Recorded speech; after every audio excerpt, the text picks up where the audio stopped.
পটল পোস্ত। পটলগুলি দুর্দশার অবস্থা দেখেই বোঝা যাচ্ছে। বেশিরভাগই পটল শুকিয়েও গেছে, পেকে গেছে। হ্যাঁ, সবুজ অংশ কম, হলুদের সংখ্যা বেশি। বুঝতেই পারছো, কোনো জিনিসটাই ফেলা উচিত না। এটাকে ভেবেছি, পটল তো রোজই আমরা ঝোল ঝাল কষা খেয়েছি। আজকে ভাবছি ঘরে থাকা উপকরণ নিয়েছি, কালো আর সাদা সর্ষে, একটু বাদাম নিয়েছি, একটু পোস্ত নিয়েছি, একটু তিল নিয়েছি, আর লাল লঙ্কা করার জন্য আমরা বাজার থেকে তো কাশ্মীরি লঙ্কা কিনে আনি, ওটা কোনো ঝাল থাকে না। আমি বাজার থেকে কাঁচা লঙ্কাগুলো লাল করে শুকিয়ে বিচিগুলো ফেলে দিই। এইভাবে আমি কাশ্মীরি লঙ্কার গুঁড়ো করে নিই। মানে বাজারে তো কাশ্মীরি লঙ্কা গুঁড়ো দিচ্ছে না, কালার মিশাচ্ছে, তাতে আমরা জানবো না।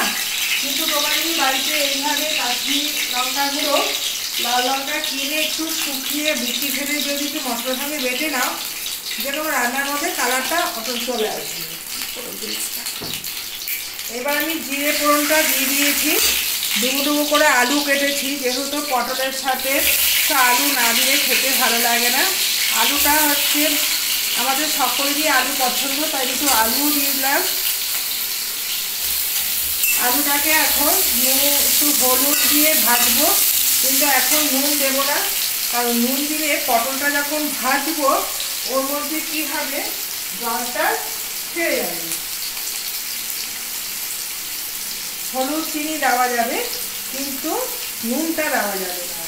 নুনটা দিলেই তো পটলের জল উঠবে। আমি একটু হলুদ দিলাম আর চিনিটা দিয়ে দিয়েছি।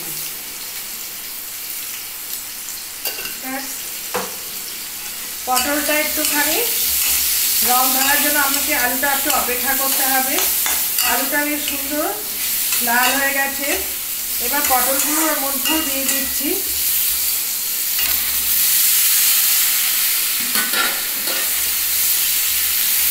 এটাকে কি হবে, পটলটা চাপা ঢাকা দিতে দিতে আমি মশলাটা করে নেব।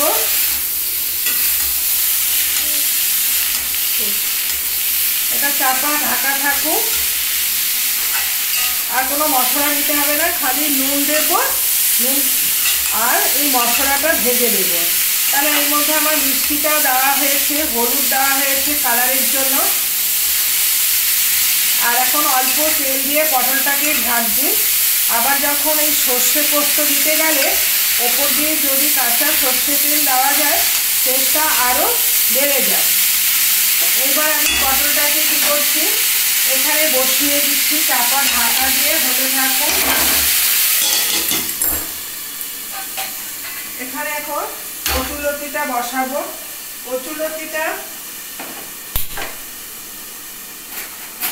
কচুলতিটাও আমি নুন দিয়ে সিদ্ধ করে জলটা ছাড়িয়ে নিয়েছি।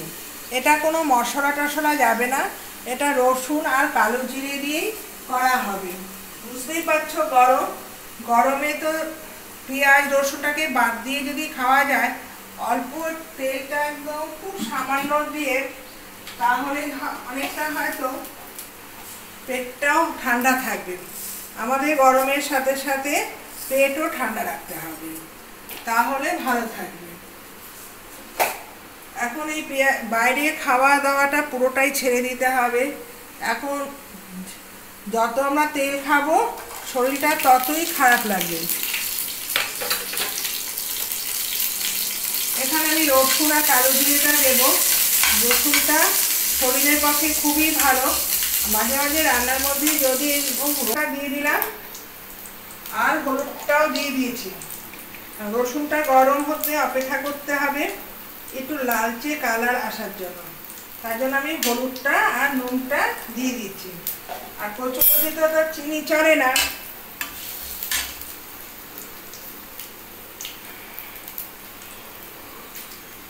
এখানে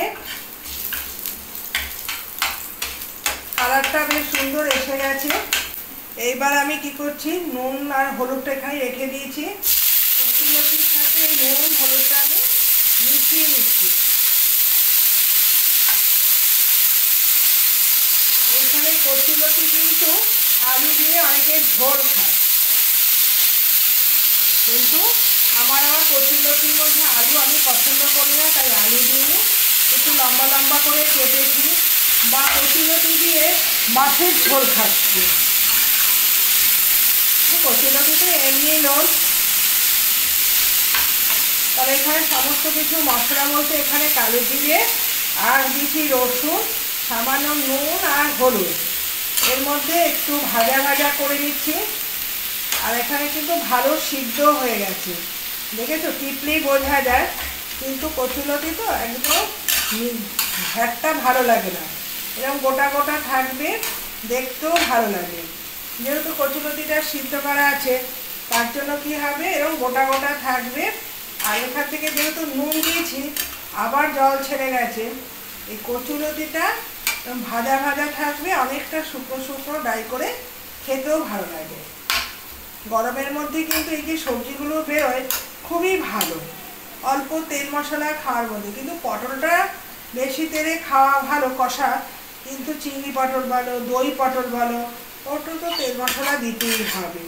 তার থেকে পটল বাজার থেকে কিনে এনে এমনি হালকা পাতলাও রান্না করা যায়। এই কচুলতিটাও আমার হয়ে গেছে, এবার মশলাটাকে একটু বেটে নিই। আর এখানেও কি হচ্ছে আমার পটল, এবার লবণটা যেহেতু দেওয়া হয়নি, এইবার আমাকে একটু পটলের জলটা যখন মশলাটা দেব তখনই ওপর দিয়ে আমি নুনটা ছড়িয়ে দেব। এখন পটলটা আরেকটু লাল হয়ে ভাজলে ভালো লাগে। মেয়েদের তো প্রতিনিয়তই বাঁশ খেতে হয়, এখন পুরুষ বলো আর মহিলা বলো, আঘাত ছাড়া কোনো কাজই হয় না। যেখানে এখন পুরুষ আর মহিলারা দুজনেই কাজ মিলিয়ে কাজ করে, বাড়ির পরিবারের কাছ থেকে পুরুষরাও যেমন আঘাত পায়, মহিলারাও আঘাত পায়। কিন্তু আমাদের সমাজে পুরুষের থেকে মহিলারা বেশি আঘাত পায়। পুরুষরা বাড়ির লোকের কথা শুনে বেশি নাক গলায় স্ত্রীদের ওপর, কিন্তু ভালো মন্দ বিচার করে না। কার দোষটা একটু যদি বিচার করতো তাহলে মনে হয়তো এত সমস্যা আমাদের জীবনে আসতো না, বুঝেছ?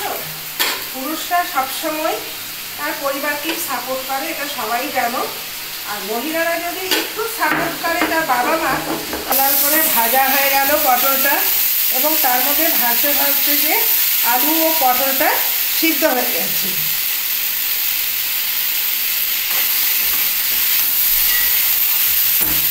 ব্যাস, এর মধ্যে আমার নুনটা দেওয়া হয়নি, নুনটাও দিয়ে দিচ্ছি।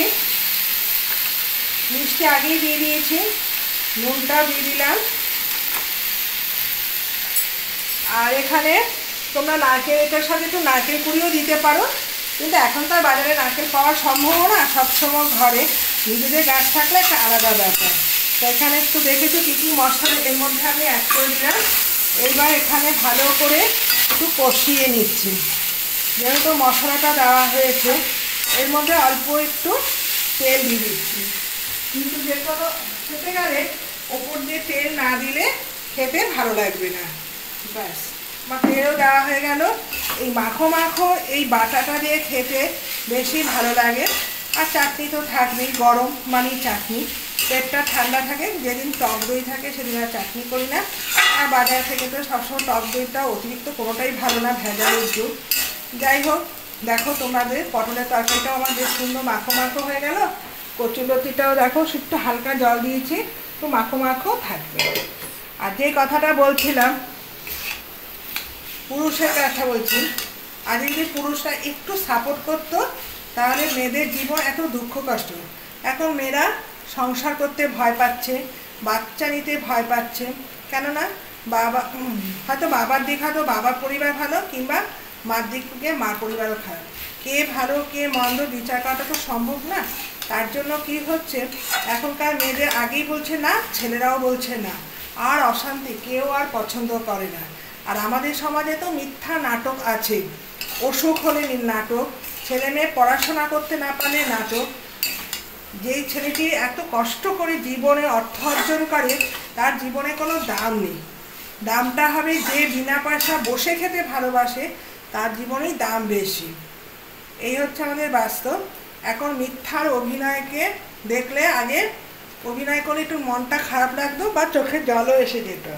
এখন দেখলাম না, এই চোখের জলটা হচ্ছে একদম অভিনয়। অভিনয় দেখিয়ে চোখের জল ফেললেই হবে, কিন্তু ভাবছেন সবাই এখন গলে যাচ্ছে, কিন্তু তার মধ্যে একটা মিথ্যা নাটক চলছে। তোমরা সহজে চোখের জল দেখলে কারোর অভিনয়ে ভাবে পা দেবে না। ঠিক আছে, তোমরা সঙ্গে থেকো।